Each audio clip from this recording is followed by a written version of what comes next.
Hey guys, it's Biggs and Riley. Riley's back. Now you guys, here's the beast behind me. You guys haven't seen the beast. You guys thought we completely forgot about the beast. We didn't. There's been a lot of stuff's happened. The beast is totally different, totally changed, totally evolved, hopefully for the better. But honestly, there's so much stuff we got to tell you about what's happened with the beast, why it got delayed, why no other videos have come out for the past little while. It's mostly Riley's fault. It's mostly Riley's fault. No, it's not Riley's fault. It's nobody's fault whatsoever. But we do have some things that we had to take care of. Now it's ready to go. So we're starting completely fresh. Some of the plants that are in here weren't in the first version. Now there's new ones in here. We still have some spots we want to fill out. But I thought it's time. We actually got to get back and give you guys a reason as to why we were off. So let's get into it.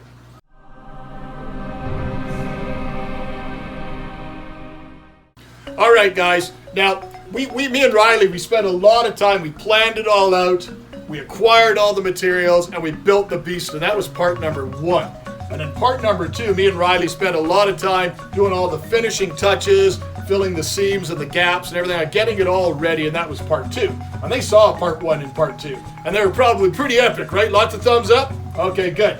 Part three, I actually did a series or a video based on just demystifying all the different types of substrates and all the different types of additives and how they work in a type of system like this. And that way you guys can arm yourselves with all the different types of ideas of what you want to put into your mix to make your own ABG type of mix. Now, one reason for that is, as I mentioned in that video, is tree fern is not a product that is readily available here in Canada, and that is a major component of the ABG mix. So we have to adapt a little bit. And if you just have some basic understanding of each one of the different components and what its pros and cons and what it brings to the table for your soil, then I think you're better off. So that was part three. Part four, as I alluded to, was supposed to be the technical part. And that's where this thing fell apart.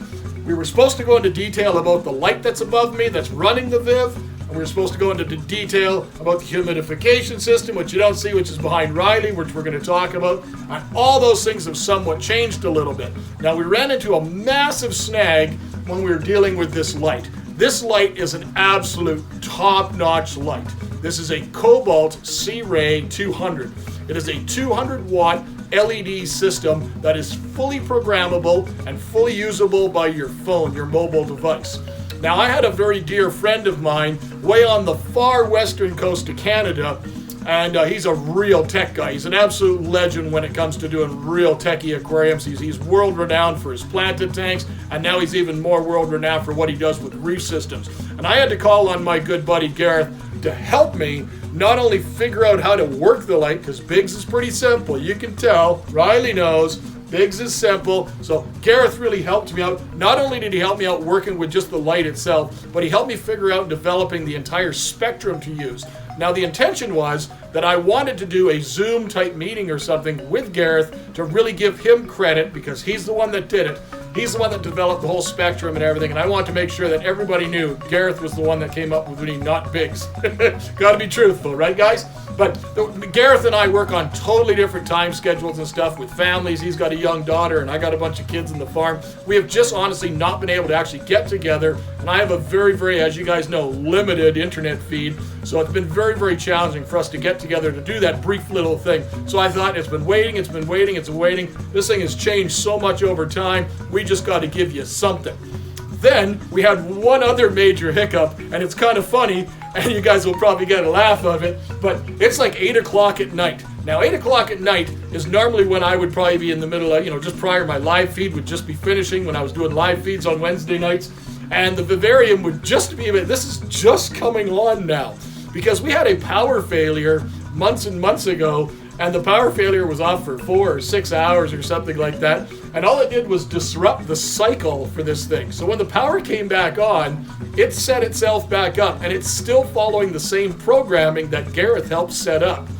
And that's good, but it's also bad. It's good that it's back on and it's doing exactly what it needs to be doing, but I have no idea how to bring it back onto normal schedule. And again, Gareth and me have not been able to hook up yet, so we will, hopefully soon. But for now, it's on a different schedule than the whole rest of the fish room. But while we get into it, let's talk about the beast. Okay. All right, guys, let's get into it now. Now originally, we had gone and done with the lighting system, which we already talked about, and I'll put some pictures and stuff to you guys. But the next thing was, we had to figure out the humidification system.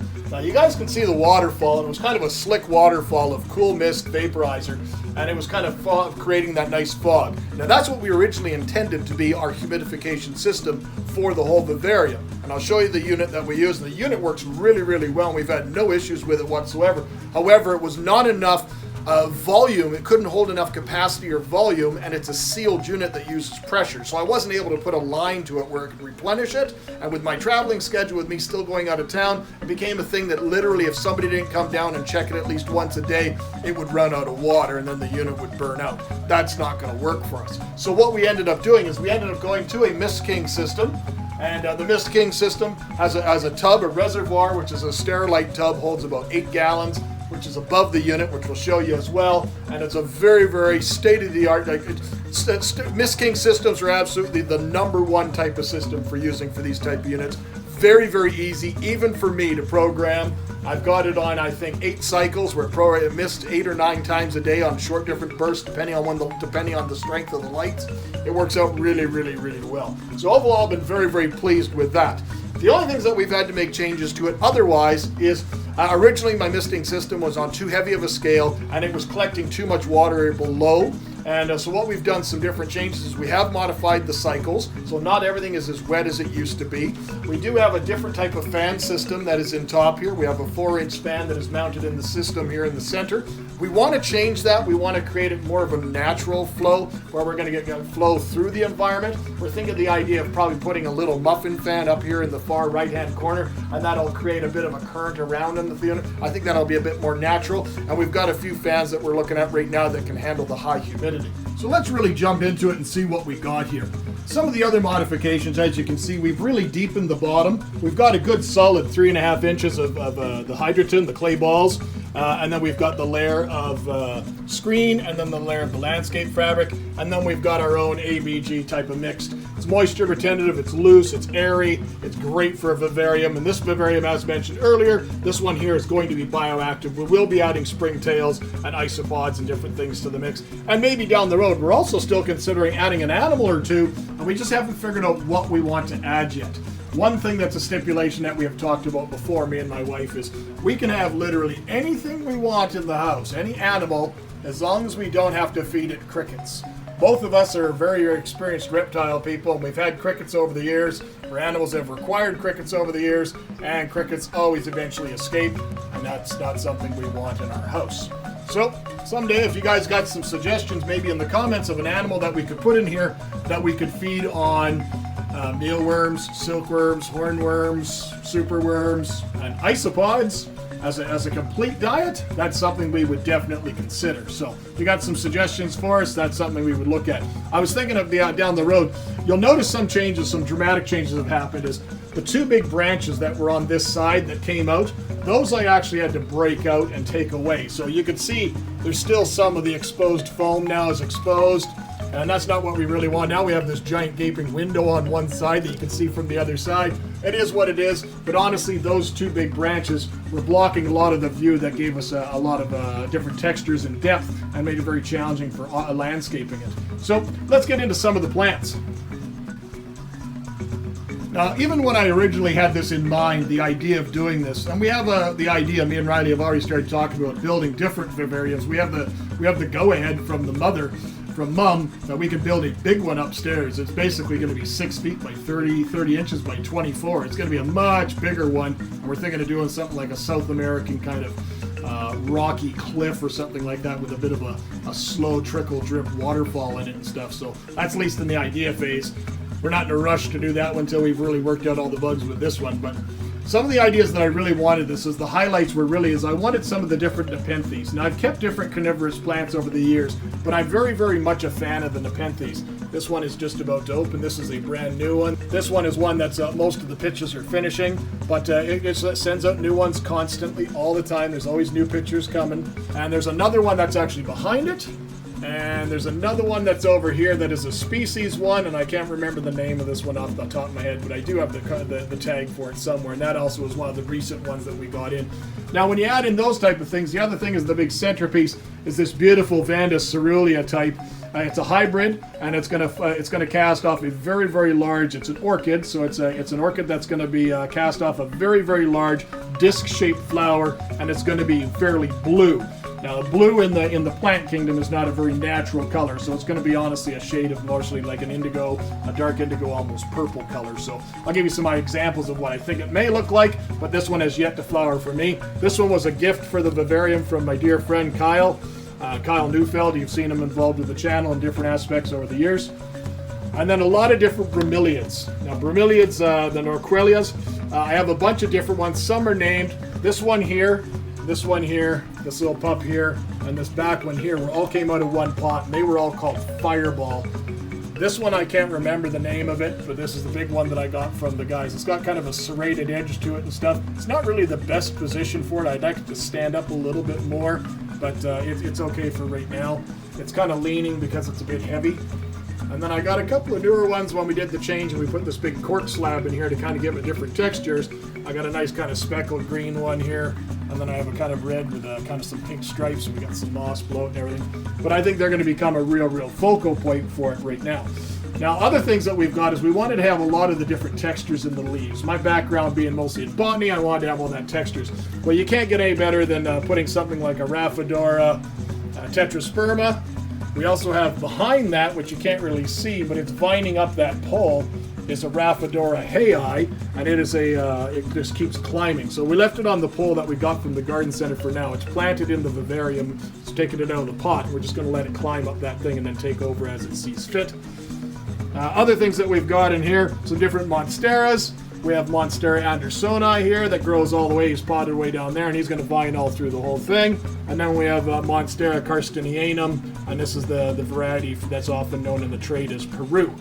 The very initial steps when we did set this up, we found that we had a small snail or slug or something like that, and we've since taken care of that problem, and we haven't had not any issues since. So until that leaf drops off, we will have some little slight imperfections. Other orchids and things that are in the vivarium, we do have this beautiful bulbophyllum up here. This is Bulbophyllum medusae. It shoots out a beautiful white moppy tangle of white flowers. It's a very unique bulbophyllum.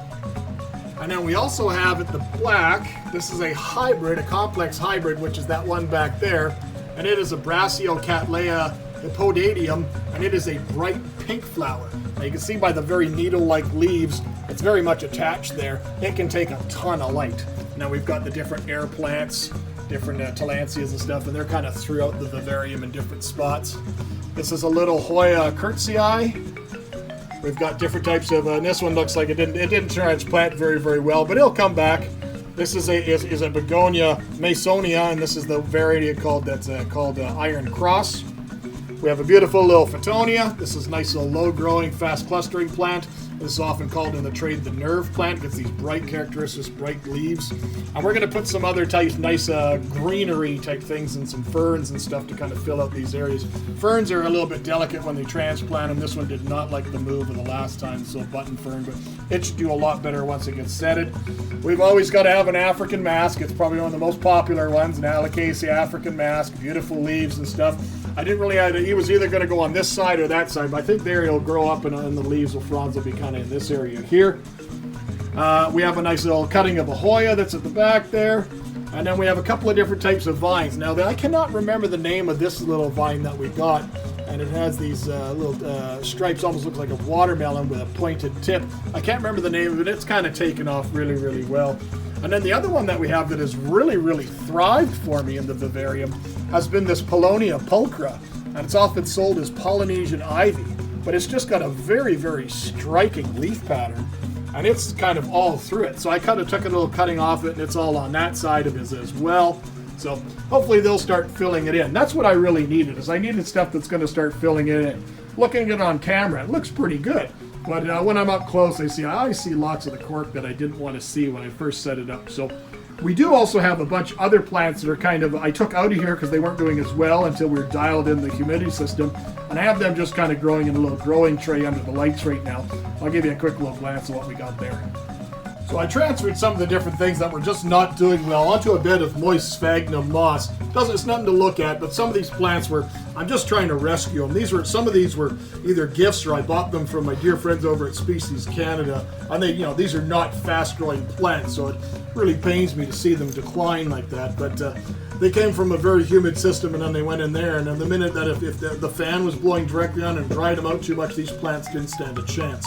So I have a couple of species of Magralvia, one's umbellata, and I don't know if it's going to come back, but hopefully it will. A nice bright green Magralvia, which is doing a lot better, hopefully, since it's been in here. I've got some Monstera dubia, which is a nice clinger. I have more of that Polynesian ivy. I have another that little thing's a little orchid there. That's a Strepia orchid. It did not like the move. And I got some other little cuttings, maybe a little piece of a bromeliad out there as well. So just some things there. It's kind of treated like a little hospital tank for them. And they'll bounce right back, and then they'll make it back into the vivarium. All right, guys. Well, hopefully you enjoyed it. I apologize. It's not Riley's fault. Riley, you going to apologize? No, it's totally not Riley's fault whatsoever. It's my fault. We just never had a chance to be able to get caught up. And I looked at all the back footage, and all the back footage had set itself up to follow the next one, I just didn't really have any idea how to make a logical order of it. So we kind of started from there. Hopefully you guys are on board. You're loving the beast the same way it was before. It's only going to get bigger and better. We're still going to tinker with the fans, like I say. But honestly, I think it's looking pretty cool, pretty sweet. What do you think, Riley? I think it looks better than before. Yeah, what's your favorite plant? Of course it is. The pink one, because she's a girl. Why do you like that one? The veins in it? Yeah, it's a pretty cool plant. I actually bought it originally for your window. But it ended up here instead. Okay. So, thanks guys for watching. As always, take care. See you next time.